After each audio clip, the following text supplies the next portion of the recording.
troubling report from Jerusalem, an emotional response and a deeply personal prayer open a new chapter in Israel's restoration story in Nehemiah chapter 1. The temple has already been rebuilt, and the returned exiles are living again in Judah, but Jerusalem itself remains vulnerable. Far away in the Persian citadel of Susa, one man's concern for the city is about to become the beginning of another rebuilding mission.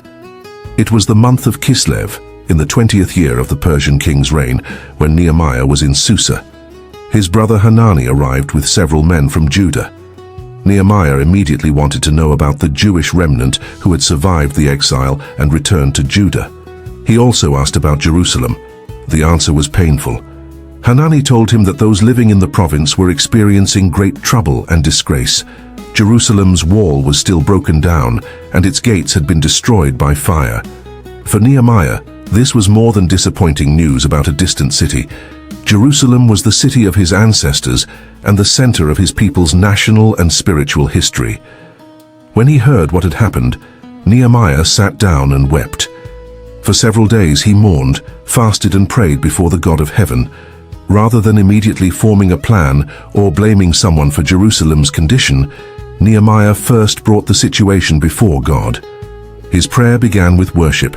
He addressed the Lord as the great and awesome God who keeps his covenant of love with those who love him and keep his commandments. Then Nehemiah asked God to listen carefully to the prayer he was offering day and night for the people of Israel. What followed was confession. Nehemiah acknowledged the sins of Israel and included himself and his own family in that confession. "We have sinned against you," he admitted. He recognized that the people had acted corruptly and had failed to obey the commands, decrees, and laws God had given through Moses. But Nehemiah also remembered God's words. Israel had been warned that unfaithfulness would result in the people being scattered among the nations.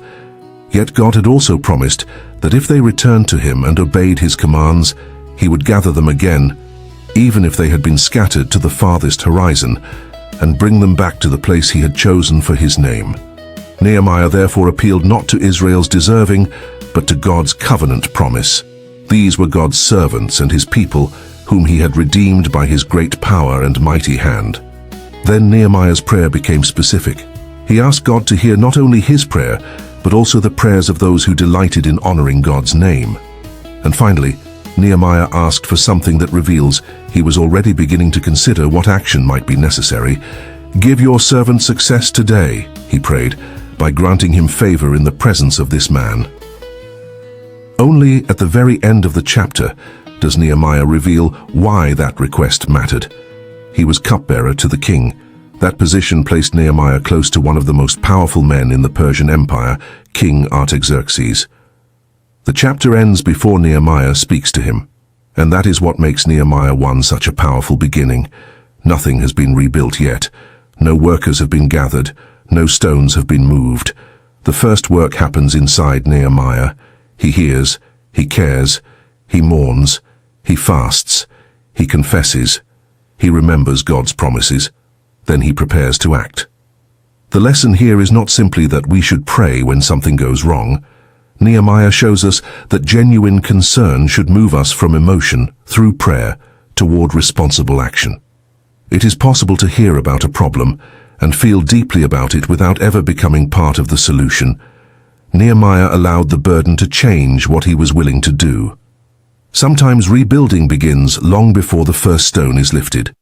It begins when someone decides that a problem matters enough to pray about, and then becomes willing to ask, "What part can I play?" Nehemiah has prayed for favor before the king. Soon, the opportunity he has been preparing for will arrive. In Nehemiah chapter 2, King Artaxerxes notices the sadness on Nehemiah's face. Nehemiah makes a courageous request to go to Jerusalem, receives royal permission and resources, travels to Judah, secretly examines the broken walls at night, and finally challenges the people to rise and rebuild.